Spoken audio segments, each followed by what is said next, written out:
அதாவது தன்னுடைய சேகர் அண்ணார் தன்னுடைய தம்பி காலம் சென்ற ரவி, ஏன்னா ஆண்டாண்டு காலம் இது புரண்டாலும் பங்குக்கும் பங்காளி பாய்தினால் தாயாது மொழி.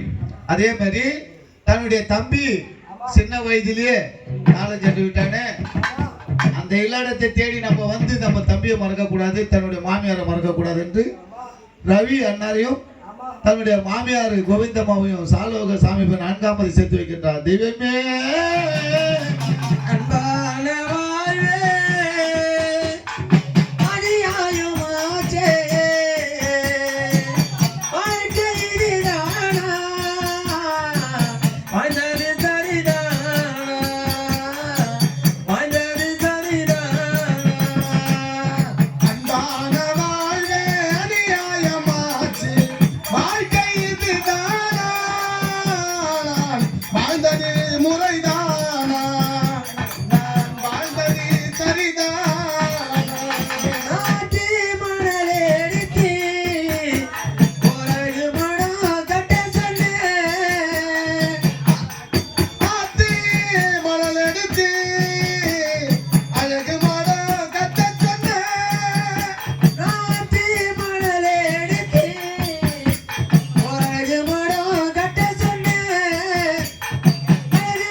Let it